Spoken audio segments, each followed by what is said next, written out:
The Justice Department reached a settlement with President Trump this week after he agreed to drop his $10 billion lawsuit against the IRS over the leak of his tax returns.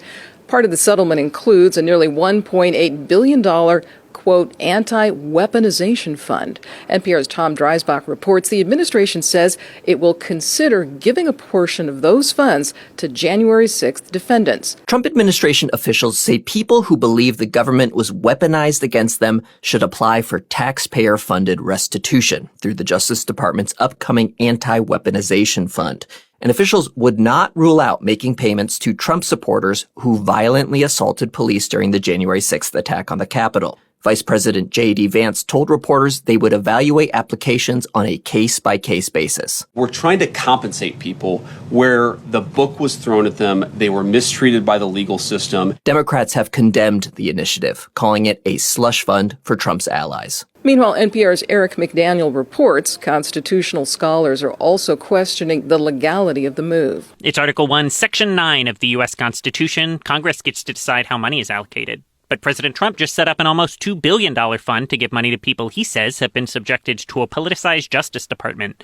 The acting attorney general told lawmakers on Capitol Hill that might include people who stormed the Capitol on January 6th, 2021. The 14th Amendment also includes a provision that bars payments to insurrectionists, but Gerard Malioka, law professor at Indiana University, says it's unclear whether any January 6th payouts would also violate that clause. And on Tuesday, the Justice Department inserted a supplement to that deal with the president. It would bar the government, quote, forever from investigating any outstanding tax claims against Trump, his sons, or the Trump Organization. I'm Corva Coleman, NPR News. The president sued himself. He sued the IRS, but essentially he was suing himself. And then he settled with himself for $1.7 billion to be deposited into a slush fund that the president can use at his discretion to reward his political supporters. We found out just hours ago that in that settlement is included a provision that stops the IRS from auditing the president or his family. So instead of ending the Iran war, instead of trying to do something about these spiraling prices and costs that are being borne by families and the federal government, the president has spent the last few weeks reaching his hand into the Treasury, stealing from the American people $1.7 billion to be put into a slush fund that he controls to reward his political supporters, and securing an agreement with the IRS that no matter how much fraud or illegality he and his family and his business entities engaged in, they are getting off scot-free.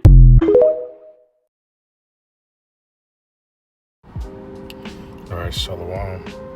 First and foremost, I would like to begin by giving all praises to Yahweh, Bahashem, Yahweh Shah, Bahashem Rakakwadash. Double honors to the apostles and the elders of Great Millstone, and Shalom to the hopeful elect. Right, so as you can see from the two videos, right, you had one, of course, talking about the situation with Trump and, the IRS, and things of that nature. And then there's like another subject, subtopic, if you will, about where that money could go to, right? Which is, both are topic-worthy, subjects or lesson-worthy subjects. But, I'm more so just dealing with the grand scheme of things, how this is just a nation divided against itself. You got, of course, at a base scale, you got the Democrats and the Republicans, right? Which that's a nation divided against itself in it, right there, right? But now you got people of the government coming up against the president, which it always has been that way, right? But now than ever before, this president has been impeached. This president has been convicted of, if I'm not mistaken, felonies,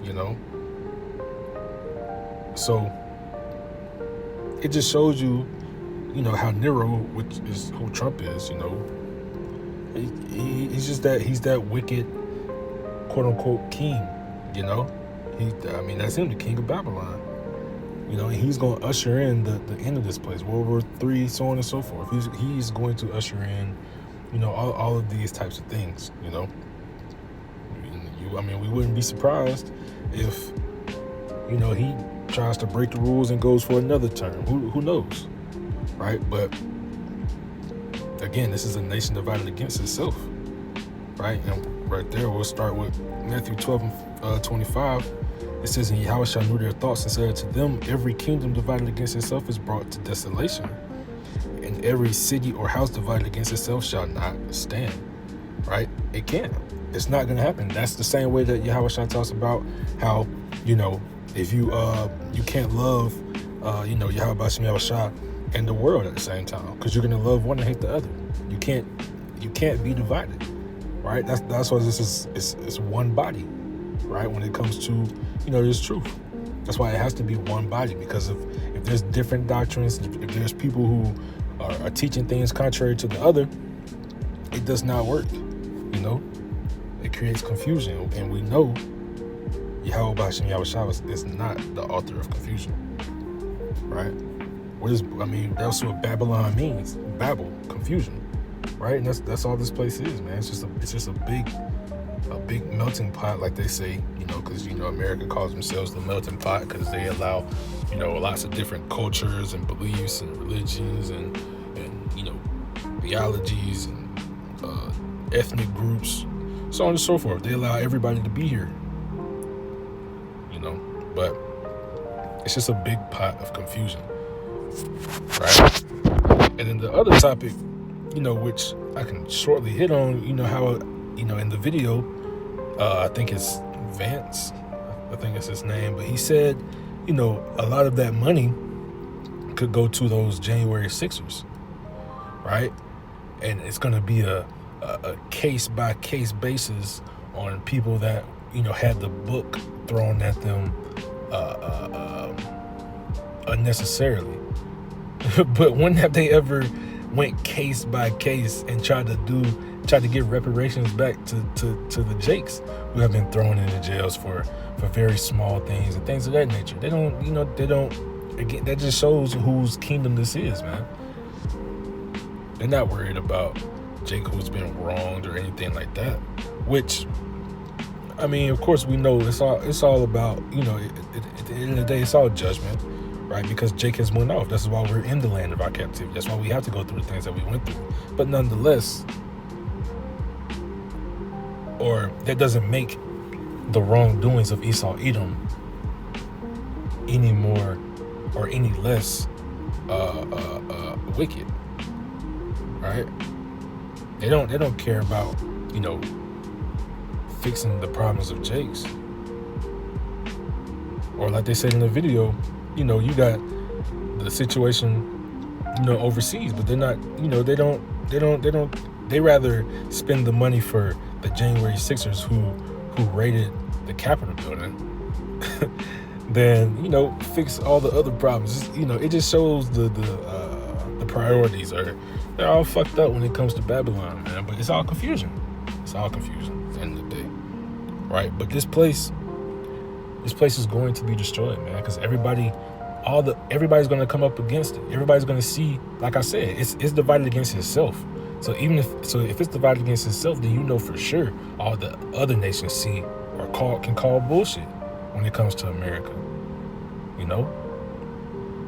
And that's what's going to happen in the end times, in the end days. The other nations are going to get tired of the great whore of America, right? Of course, they've all laid in bed with them, but eventually they're all going to come up against her because they're going to realize that this is Babylon, right? They're the devils. Proving that. This is Revelation 16 and not 16, 17, it's like it. And I start at 1 and I'll skip down. So Revelation 17:1, it says, and there came one of the 7 angels which had the 7 vials, and taught with me, saying unto me, come hither, and I will show unto thee the judgment of the great whore that sitteth upon many waters. Who is the great whore? America, man. Those many waters meaning what? The people, right? Sitteth upon many people, the nations. right? It says, with whom the kings of the earth have committed fornication. Why? Because all of the nations of this earth do what? They all lay in bed. They all do deals. They trade. They follow the ways after America, man. That's why, when you go over to Japan, you see people looking like Jakes, because Jake is what's popular, salt of the earth. But when you got America, you got the JOOs, the small hatters, in the media, and you got Jakes being athletes and rappers and things of that nature, and that's what they showing. That's what they want people to be like. Not all the other nations, taking part. It just shows you again that they're all in the bed. They all want to be like America. They all want to be with America. They want to be in the bed with America. So on and so forth. But starting from the top of verse 2, it says, with whom the kings of the earth have committed fornication, and the inhabitants of the earth have been made drunk with the wine of her fornication. They don't even realize it. They're drunk with it. They just think it's all fine and dandy until shit hits the fan, man. Until shit hits the fan. So, but like I said, eventually, that's going to be over with, man. It's going to be over with, right?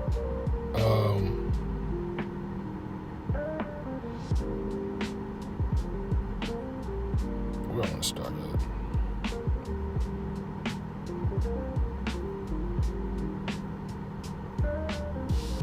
I started 15, it's getting to the point. It says, and he said unto me, the waters which thou sawest, where the horse sitteth, are peoples and multitudes and nations, right? Which I just said, right? It says in tongues, right? It says, in the 10 horns which thou sawest, which thou sawest upon the beast, Lakia, these shall hate the whore, and shall make her desolate and naked, and shall eat her flesh and burn her with fire. They're going to hate this place. It's not just going to be only Russia that's going to be, coming up against this place. All the nations are going to come up against this place, because this place is Babylon. Right? Verse 17, it says, for the Most High have put in their hearts to fulfill his will. Right? Because it's ultimately going to be Yahweh Hashem Yahushua who makes this place naked. Right? He's going to show their nakedness, which we're going to go into. Right? But to continue on, it says, and to agree and to give their kingdom unto the beast, until the words of the Most High shall be fulfilled. Right?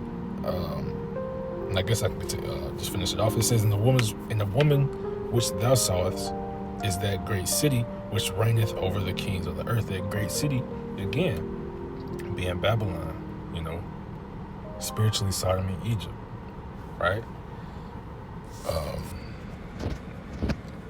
So like I said, it's going to be Yahweh Hashem Yahushua that shows their nakedness, man. This is Nahum 3, and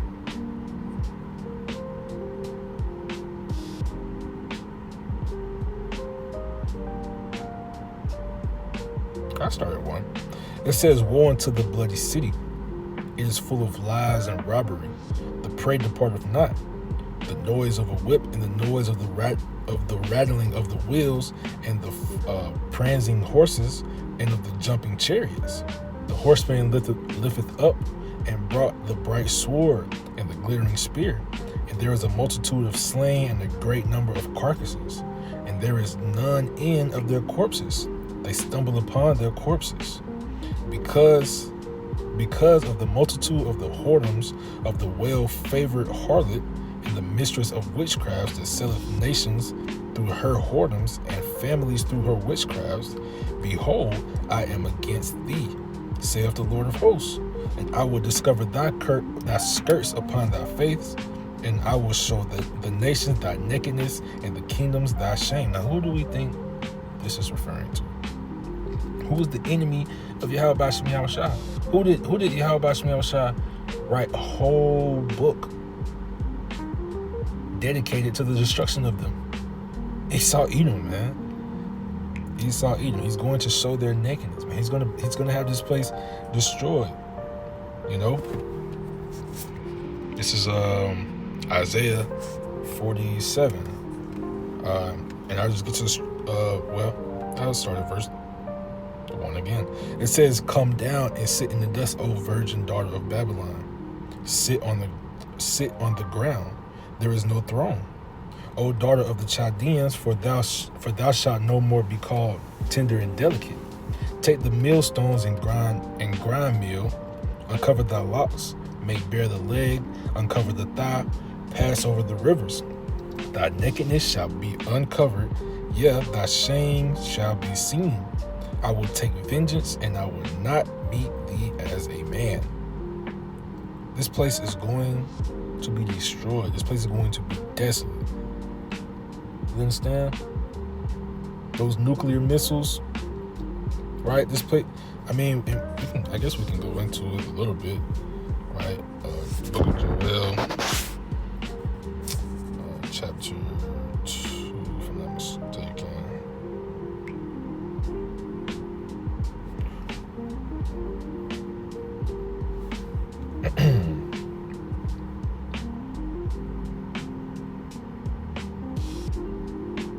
Is this what I wanted?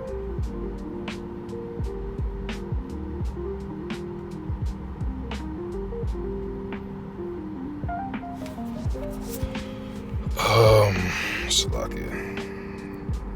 That might have been right. Or is it 3?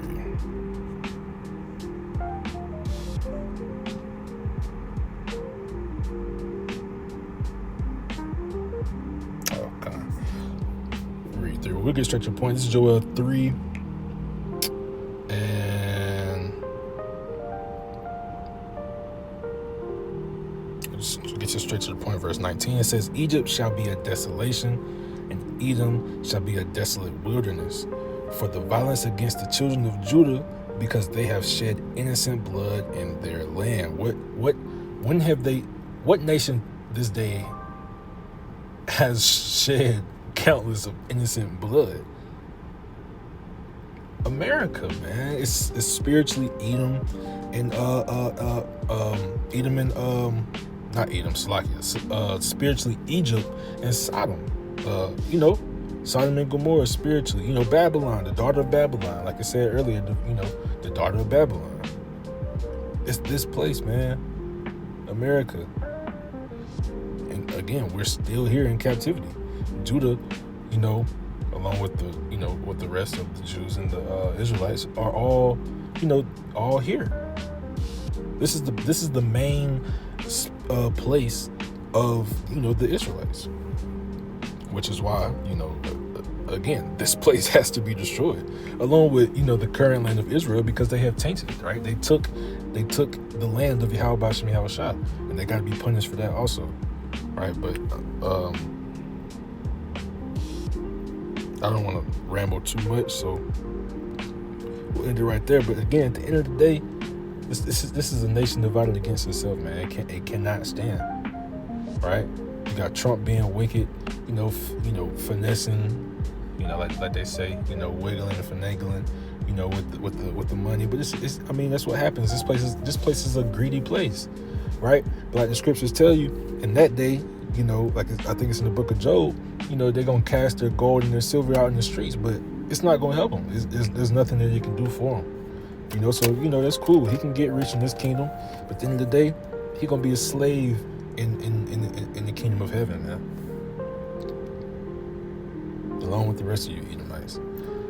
But with that being said, Lord, when it's edifying, I'm gonna end by giving all praises to Yahweh, Bahashem, Yahweh Shah, Bahashem, Rakakwadash.